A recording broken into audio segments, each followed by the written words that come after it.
BBC Sounds. Music, radio, podcasts. Hello and welcome to Sunday. We hear how one statue is inspiring a community in lockdown. First thing I think of when I hear Greyfriars is the little dog, Bobby. Greyfriars, Bobby. That's got to be Bobby. Also, the repercussions of the Jehovah's Witnesses selling off property and land. We investigate what it might mean for compensation payments to survivors of child sex abuse in the church.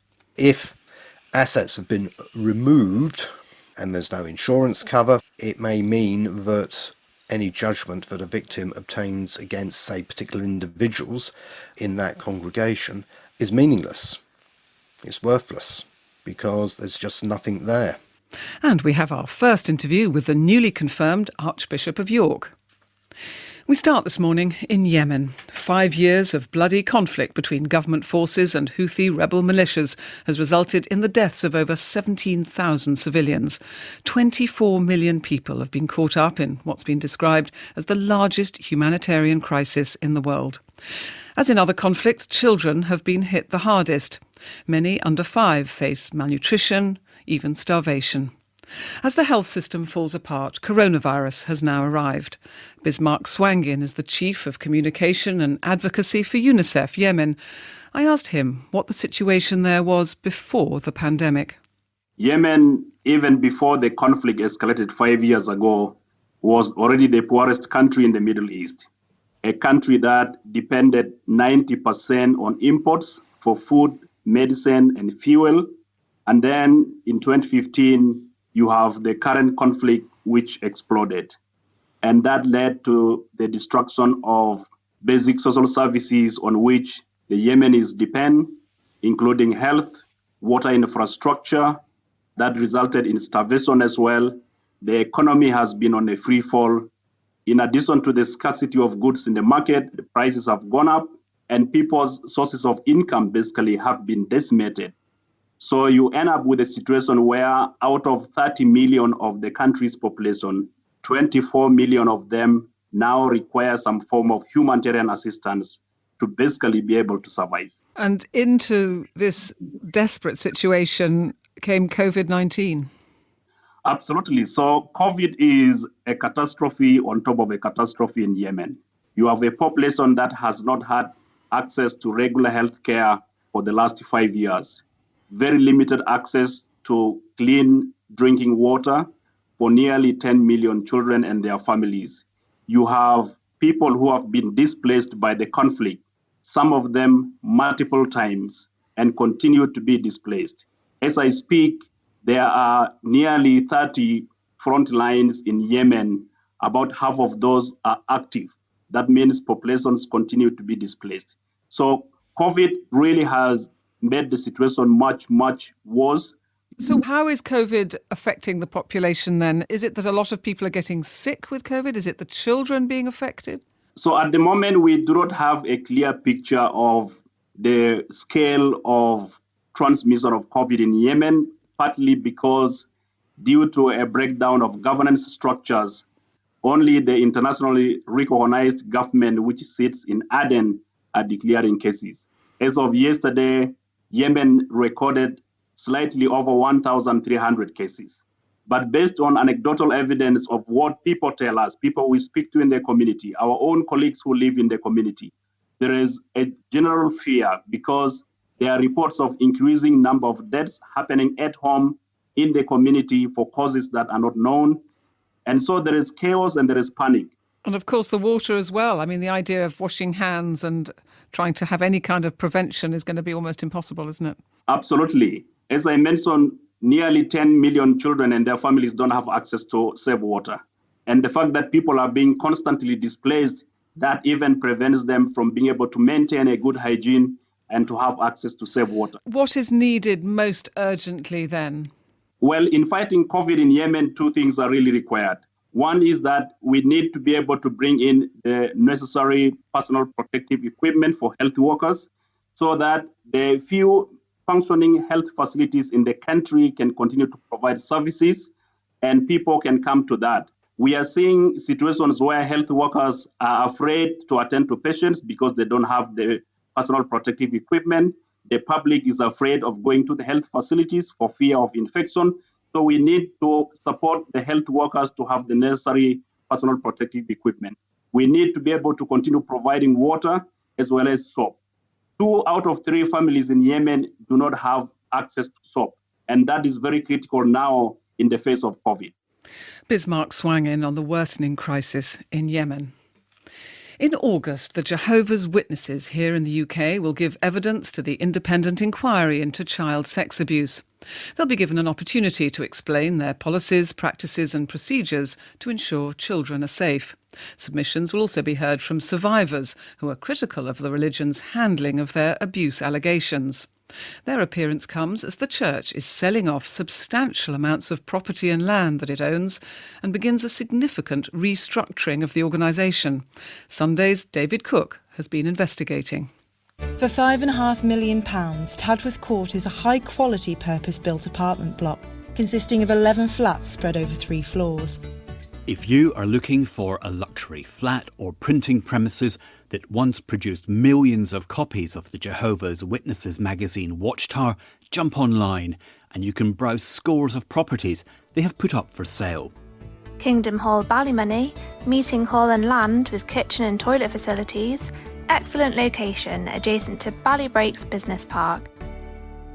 There are single-storey brick-built meeting halls, holiday accommodation and smart 4-bedroom suburban homes in affluent parts of London.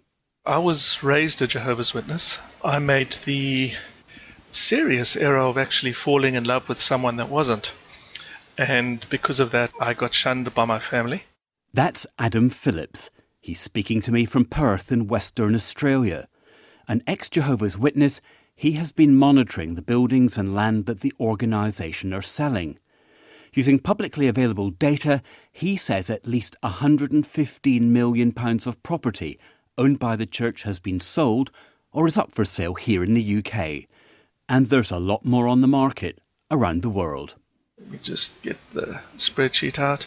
So far, we have 728 individual property records. We are sitting now at about $2.675 billion in terms of value. We have 29 countries that we've managed to get records from. This has been since 2004, but the sales really started ticking up from around about 2012. Globally, the organization cares for many properties. Branches enter their location, size, use, or condition about each property into Hub. It's forwarded to World Headquarters on a weekly basis. Last year, the Jehovah's Witnesses published this video on their website. It tells their members about a new IT system called The Hub. A screenshot shows that they have over 4,000 properties up for sale around the world. Now, assuming this is accurate information, it means the Jehovah's Witnesses could be bringing in billions more in cash. But why does it matter? Many religions and charities reorganise their affairs, selling and buying property to concentrate their efforts where there is the greatest need. The Jehovah's Witnesses have been accused of failing to address recommendations from the Child Abuse Royal Commission, a year and a half after a damning public hearing. 4 years ago in Australia, a wide-ranging Royal Commission into child sexual abuse released a damning report into the Jehovah's Witnesses. Adam Phillips believes the threat of litigation from investigations like this was a catalyst for property to be sold off. The Australian Royal Commission was where things really started to heat up, and the possibility that other countries might follow suit, and some did. The UK followed, Germany followed. There's that class action in Canada in 2017, the New Zealand Royal Commission in 2018, the Pennsylvania grand jury investigation 2019-20. So the possibility of a lot of financial claims coming in and not having available cash would preempt a lot of sales. One person who gave evidence to the Royal Commission in Australia was Stephen Unthank. He claims that when he was 12 years old, he was sexually abused by a church elder. The Royal Commission subpoenaed all of the religion's child abuse documents, some 5,000 documents in total. They had a team of experts go through and analyse the documents, and their report showed that they had allegations of child abuse involving 1,006 alleged perpetrators, with a total of just over 1,800 children. And 0 of those allegations were reported to the police. Some of the abuse allegations reported to the Royal Commission go back to the 1950s. The Jehovah's Witnesses say they will now report any such claims to the authorities. After the Commission's final report was released, the Australian government launched a national redress scheme to compensate survivors. Many churches, schools and sports clubs agreed to join ahead of the deadline at the end of June this year. But late last month, this Australian television programme dropped a bombshell. Well, June 30 is the federal government's deadline for institutions to join the National Redress Scheme. Proposed by the Royal Commission into Child Sexual Abuse, it allows survivors to seek an apology and compensation without going through the courts. Tonight, we can reveal that the scheme has suffered a major rejection from the Jehovah's Witnesses, whose church was heavily criticised in the Commission. This decision means claimants like Stephen Unthank will have to pursue damages through other routes. In a statement, the Jehovah's Witnesses told me their organisation does not have the institutional settings that the voluntary National Redress Scheme is designed to cover, and that they have and they will continue to respond directly to individual claims in a caring, fair and principled manner. Records show that the Jehovah's Witnesses in Australia have sold $19 million worth of property, and they are also restructuring their organisation. At the Royal Commission, the Church did provide some information on how they would pay compensation if they were ordered to. This is highlighted by the testimony of one of the directors and branch overseers of Jehovah's Witnesses in Australia, Mr. Terence O'Brien, who stated that the Jehovah's Witnesses don't have insurance. So that means they underwrite themselves. And if ownerships of Kingdom Halls can be transferred to a trust fund, or ownership can be, particularly in churches that are liable, if those buildings can be sold off, then there may not be any money to pay the victims. I asked the Jehovah's Witnesses in Australia why they were disposing of property and restructuring their charities. Was it connected to the various investigations into their handling of child sex abuse allegations and any litigation that could arise from it, as some suggest? In a statement, they said, due to population movement and changing demographics, it was necessary to sell some Kingdom Halls and purchase others, and any suggestion of a misappropriation of funds or that Jehovah's Witnesses and their legal entities evade their responsibilities is completely false. One thing that you might find interesting, and I don't know if you want to record it separately. As I was finishing my interview with Stephen, he told me that as well as selling off property in the UK, the Jehovah's Witnesses were also planning to change the legal structure of each congregation which currently operate as an independent registered charity. Last year, they started informing all congregations and charities in the UK that the charities are going to be disbanded. I got the number here, 1,626 congregations involved, 1,447 charities in Britain and Wales. A trust fund is taking ownership of church buildings. Stephen put me in touch with Kim Brooks, another ex-Jehovah's Witness. She lives in New Mexico in the United States. Kim was sent documents and audio recordings that show the organisation here in the UK is asking each congregation to dissolve their charitable status and merge, along with their assets, with the Kingdom Hall Trust. This is a recording of one congregation in England holding the vote to merge last month. We, the members of the charity, at this meeting of the charity duly convened, hereby resolve to merge the charity with the Kingdom Hall Trust, and thereafter transfer all assets of the charity to the Kingdom Hall Trust. In that letter, it says all your assets, including the Kingdom Hall and any property they own. You still have to clean and maintain the Kingdom Hall, and you still have to send us that monthly donation, but you don't own anything. And I have talked to an elder or two that are very unhappy about this, because the elders, who are the trustees now of a congregation, are losing control. They have no control now over any of that. Kim Brooks. There is no suggestion that the Jehovah's Witnesses are doing anything illegal. In a letter to congregations, the UK Kingdom Hall Trust said that the Charity Commission itself highlights the administrative advantages of merging charities. They said that reorganising will reduce the work elders have to do each year and allow them to focus on preaching and disciple-making work. The Jehovah's Witnesses told me that the Charity Commission know of their plans, and a spokesperson for the Commission confirmed that they will ensure the mergers proceed lawfully. I was a Jehovah's Witness for around 50 years. I was an elder in the congregation as well. Sadly, my daughter was a victim of child abuse. I've become quite outspoken about this particular problem. John Viney lives in Barry in South Wales.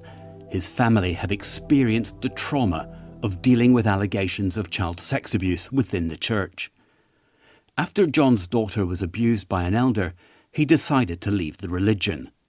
6 years ago, his daughter's abuser was jailed for 14 years after he was convicted of 8 historic sex charges against 4 women.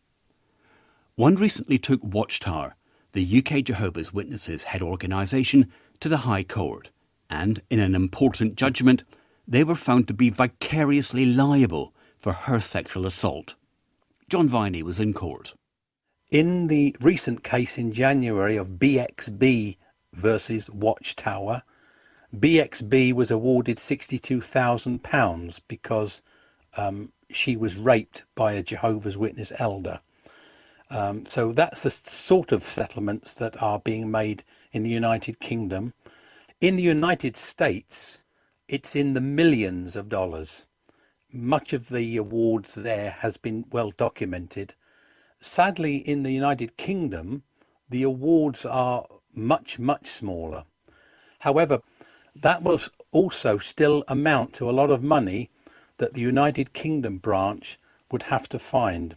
If the Jehovah's Witnesses are faced with further claims over historic sex abuse allegations, could legal actions for compensation be affected by the property sell-off and structural reorganisation here in the UK?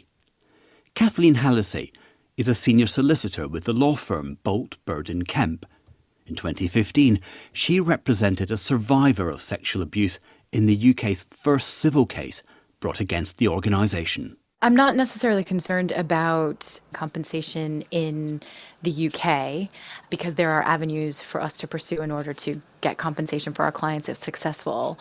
If you're looking at the US, where things seem to be heating up for them a little bit in relation to a grand jury investigation in Pennsylvania, and the amount of compensation in the US being quite significant in comparison to what victims receive here, I think that does have the potential to put them under some financial strain. But I do think the selling of assets and kind of consolidating their resources, there's probably a reason for it, but I can't say what that reason is. In August, the Jehovah's Witnesses will have an opportunity to tell the independent inquiry into child sexual abuse how they handle allegations of abuse. Alan Collins is a partner at Hugh James Solicitors, and he will be representing a group of ex-Jehovah's Witnesses taking part in the hearing. He understands how hard it can be for people to get compensation for the abuse they have experienced, and is concerned about whether the restructuring that is going on will make the legal process more complicated. We always have to recognise that it is sometimes very difficult for a victim, a survivor of sexual abuse who has obtained a judgment to get that judgment actually paid. If you get into the unhappy situation where a victim has gone to court, obtained a judgment, and then find that there's nothing there.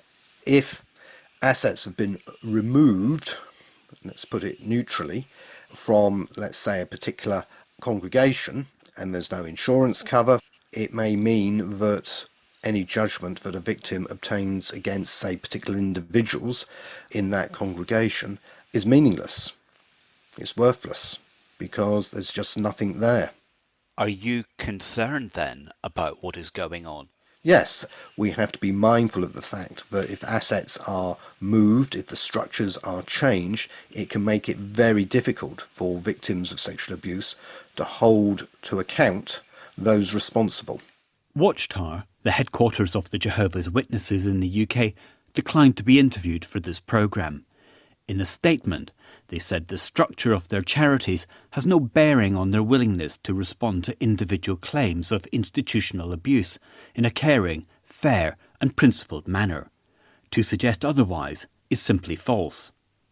They also said any suggestion of a misappropriation of funds or that Jehovah's Witnesses and their legal entities evade their responsibilities is completely false.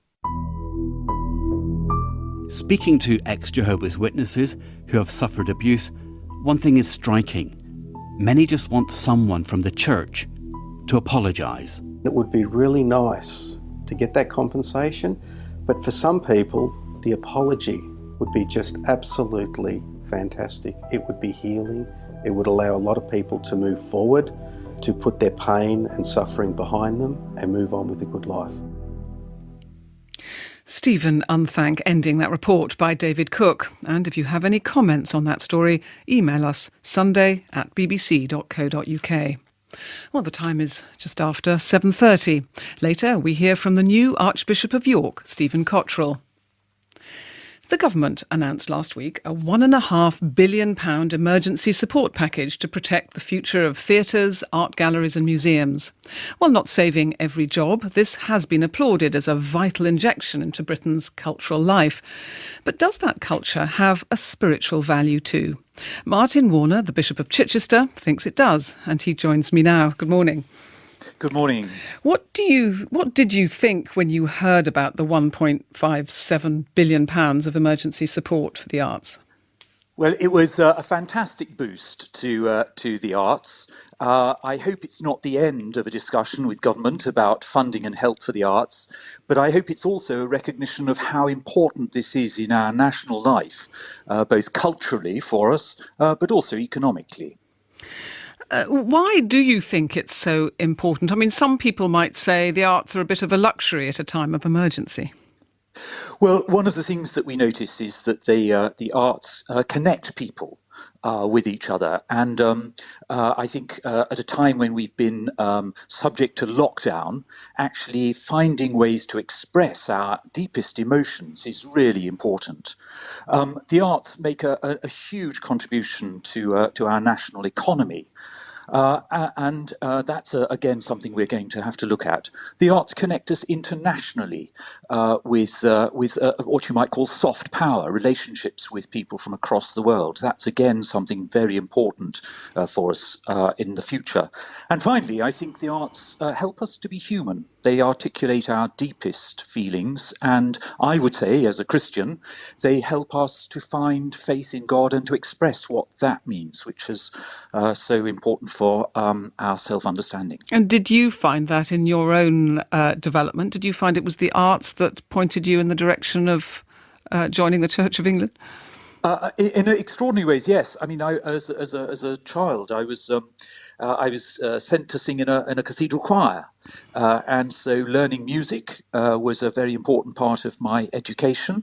I learnt something about the way language works through the singing of psalms and services. I also was taught something about professionalism. So as children working alongside adults, given some amazing opportunities. And those were all very formative things for me. And I also learned something about architecture, environment, heritage, history, and all of that in the context of worship of God. And how important is art, do you think, to Christianity? Christianity has used art from its very earliest origins in the catacombs in Rome. We see there are paintings on the walls which articulate Christian faith about life and death, about Jesus Christ who died for us. The buildings which Christians constructed when they emerged from persecution and public worship became possible were decorated with stunning mosaics which people still go to see, whatever their faith, any faith or none. Today, art remains important. The church commissioners have just announced significant grants to cathedrals to sustain the life and work there, which is their repositories of art in terms of architecture, in terms of music, and in terms of creating space where art can be displayed. Because cathedrals, of course, have been under huge financial strain themselves, haven't they, during lockdown? Absolutely, yeah, absolutely. So there's a marvellous at Salisbury this year, celebrating 800 years of being one of the most iconic Christian buildings in England, has got a fantastic art exhibition going on there. And I think this fusion between art and faith is very deep. And do you think that, it's vital to have this sort of revival, if you like, of the arts post-lockdown, post-pandemic? Do you think it's part of people recovering? Just briefly. Yes, I think we are in a stage of needing to lament those who've died, to express grief, but also to find hope and joy again. And these are things which are not simply private expressions. We want to find them together. So I think something that binds us as a nation, that gives us joy and hope, the arts are indispensable in that, and particularly for young people, I think. So young people need that sort of form of expression, and they've been locked down. Yeah, I mean, just, the loss of the Glastonbury Festival, the way in which young people in parties, in concerts, find an expression of peer group and hopes for their future. I think and also, of course, the way in which festivals, fringe festivals, enable them to develop the skills that might, for playwrights and comedians, actors. These are very important things. Thank you, Martin Warner. Thanks for joining us. Well, now head to Edinburgh and ask people what they commonly associate with Greyfriars Kirk, and there really is only one answer. The first thing I think of when I hear Greyfriars is the little dog, Bobby. Greyfriars Bobby. That's got to be Bobby. Bobby. Think of the wee dog. Greyfriars Kirk is famous for the statue of the dog, Greyfriars Bobby. It's on a plinth just outside its main gate, and it's found a new role as part of a lockdown art project. The Reverend Richard Fraser is the minister of Greyfriars, and he told me more. Greyfriars Bobby was a Skye Terrier, and he lived in the middle of the 19th century.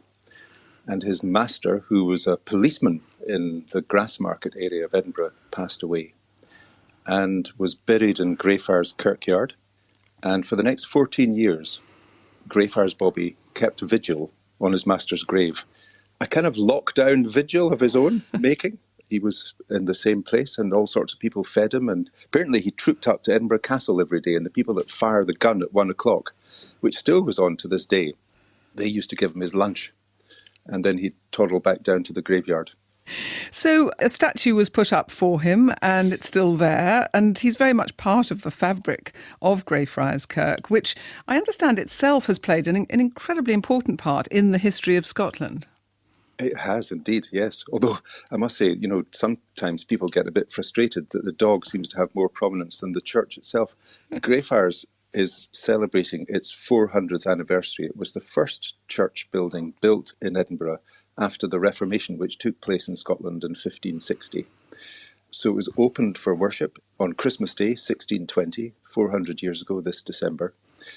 And it's had a very prominent place in the story of the development of modernity in Scotland. And in 1638, the National Covenant was signed there, which was almost like one of the earliest declarations of universal human rights. Quite a remarkable document. Following the signing of the National Covenant and the development of the democratic intellect and the flowering of the Enlightenment in Edinburgh, Greyfriars played a very key role in holding together the idea of faith and science, and that the two should not be mutually exclusive of each other. It is the 400th anniversary of the founding of Greyfriars Kirk, and you had lots of plans for celebrations, which of course can't happen. So what have you decided to do instead? Well, a lot of the ideas that we had, we've decided to try and transplant into 2021. I've got to know during the lockdown the sculptor Mark Corrith, who is a wonderfully talented sculptor. He does a lot of animal sculpting, and he came up with this idea of a lockdown Bobby sculpture. And the idea is to get people interested and involved in doing their own sculpture of Greyfriars Bobby. We have this lovely bronze outside Greyfriars at the entrance to Greyfriars, which people come and rub his nose. And the idea is that we can do our own. He's such a charismatic and encouraging sort of character. Mark Corrith is hosting some tutorials, I understand, on YouTube. Shall we hear now some of his tips? I want to try and show you how to make lockdown bobbies. You can use good old children's plasticine.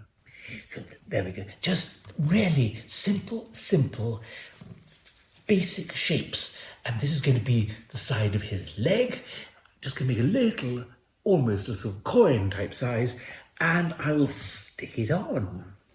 And now some good Cairn Terrier type hairy squiggly bits. Greyfriars Bobby will be joined by lockdown bobbies from all of you. And how we put it out there will be on the website. Richard Fraser, have you tried your own sculpture using Mark Corrith's tips? Yes, I have. I've done a little Greyfriars Bobby. And I think the idea is that people can do their own thing. You know, it doesn't have to be a replica of the Greyfriars Bobby statue. It can be of their own dog or of any other dog that they have. So, and it doesn't matter if you're not particularly artistic or good with your hands? Absolutely not. You know, the story of Greyfriars Bobby captures people's imagination. We have people coming on a kind of pilgrimage to pay homage to the statue and to his grave in the graveyard at Greyfriars. And he represents something really valuable, which is loyalty and friendship and the love that people have of animals and the care that people offer to them. And that's a really compelling story. And at this time, when people have been so isolated, so restricted in their movements and in their ability to do things, remembering stories like that and bringing people together in this way, I think is really, really important. And to do something really positive as well. If people want to find out more and get involved, what do they need to do? They need to go to the Greyfriars Kirk website, which is greyfriarskirk.com. Greyfriars website will show you the way. The Reverend Richard Fraser.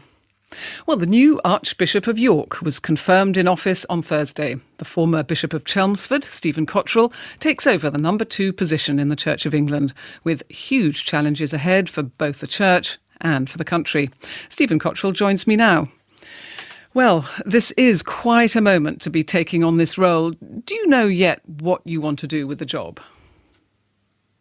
Well, I think the most important thing that I need to do is to help the church, and through helping the church, help the nation and our world be hopeful. What has happened to us as a nation and as a world over the past few months is so full of horror, so much sadness. There's nothing good about it, but it doesn't mean that some good can't come out of it. And so, although this is not at all how I imagined I would start when I was invited to take up this post just before Christmas, I want to do it in a way which is hopeful. And what about the type of church you'll be leading? I mean, after all, you're not necessarily in the same mould, are you, as many other Church of England bishops? Well, I don't know about that. Different background. I'm a disciple of Jesus Christ. My life has been changed by what I've seen in Jesus, who shows us what being human is supposed to be like. And that's what binds us together. And the glory of the church has always been its astonishing diversity. God has this incredible habit of inviting everyone, all the wrong sort of people. Everyone is invited. And astonishingly, he's invited me. Well, you mentioned diversity. That is a challenge for the church. It's been criticised for being institutionally racist. And on this programme, we heard from a black applicant for a vicar's job who was rejected because he was told he might be uncomfortable amongst the monochrome white working class parishioners. What will you do to change attitudes? I know him well. Well, I think that... We're having a little difficulty with the line with Stephen Cottrell. Stephen Cottrell, if you can hear me, if you could just repeat this answer, please. I was just saying that there's explicit racism, which is ugly and evil, and that needs to be called out. Archbishop, I think we're going to have to just stop for a moment and try and get you on the telephone. I think the line just isn't quite good enough. Archbishop, I understand we have you now on the phone. Are you there? I am. Hello. Oh, marvellous. Thank you. That's much better. Yes, I just asked you about the institutional racism in the church. If you could just answer that point, what you would do to change attitudes. Well, there is racism in our society, and where it's explicit racism, we need to call it out. But there's another sort of racism, which I think can often be best likened to being like accent. We've all had the experience, particularly perhaps going to North America, where you get there as an English person and people say, "Oh, I love your accent," and our response is usually, "I speak normally. I don't have an accent. You're the one who has an accent." And I think we've grown up, white people in this country, we've grown up thinking we are the normal ones. We don't have an accent. We don't have a colour. Other people have a colour. And I think the next thing that we need to do is understand that we have to approach these matters of race and racism in a new way, understanding it in its full and glorious diversity, not imagining that any one thing is normal. So we need to examine our own whiteness. Now, self-examination is a really important Christian discipline. So I want the church simply to examine itself so that we can become a much more loving and accepting and hospitable organisation. And then, of course, we can have a voice in helping the world face up to these issues. Yes, it's interesting that you were very frank with your apology recently over mishandling a domestic abuse complaint 10 years ago. And the church hasn't always been that forthcoming, has it, with apologies? Yes, well, I'm not pointing the finger at anybody but myself. Clearly, where there is cover-up or serious negligence, then, action must follow. But also, there are just mistakes that people make, or honest mistakes. And I believe in all these situations, it's always much better to be transparent and open. That's what I expect of myself, and that is what I expect of anybody in a position of leadership or responsibility. And my experience is that people understand that mistakes happen and people respect you if you're honest about it. Now, you will be leading the church in the north of England. You have talked, I think, before about the north-south divide. There's massive inequality of funding. Particularly, it's going to come into stark relief post-pandemic. What do you see and what do you hope the church can do about it? Well, I hope that one of the things the church is able to do is to be a gathering place, an organisation and a community which has a branch in every community. I mean, it is still astonishing that the Church of England, we still have a presence in every community. So we have networks that can really help and enter into creative partnership with others. One, to find out what's really happening on the ground, but two, to facilitate creative change. And I think one of the things I want to do at the, more at the national level, is make sure the issues of inequality of wealth and opportunity between North and South are kept on the agenda. Of course, we all understand that we're in changed times from when we had the election only just over 6 months ago, but the government did make promises to the North, and as far as possible, we need to help them make good on those promises. But also at the local level, that's often where the church can have the very biggest impact. Well, it's difficult, isn't it, for the church, because it itself is beset by a north-south divide. I remember going to northern rural parishes where one vicar was trying to cover a dozen or so parishes and churches. That you're so overstretched. You have your own problems on that score. Well, of course we have many challenges, but the church is the people of God. The church isn't the vicar. Although we hope to be able to continue to support clergy, indeed we want there to be more clergy, we will only be the church that we're meant to be when it's every single Christian person recognising the share that they have in God's ministry. And that's been one of the great blessings of recent years, a reawakened understanding that ministry belongs to everybody. We certainly need priests, and I've just written a book about the importance of priests. But priests aren't there to do all the ministry. Priests are there to serve and help the ministry of the whole church to be done. But how worried are you about deepening poverty in the north of England? I mean, already children go hungry. Yeah, I mean, I'm hugely concerned about it. And I'm a southerner who moved north and lived in the north for 9 years, then went back down south again. Now I've returned to the north. And I'm extremely concerned about what I see, that the families that are reliant upon food banks, and of course all that has only escalated in the last 4 or 5 months. I think we have a job of lament. I think one of the things the church can do is to cry out and to give a voice to those who feel as if they don't have a voice.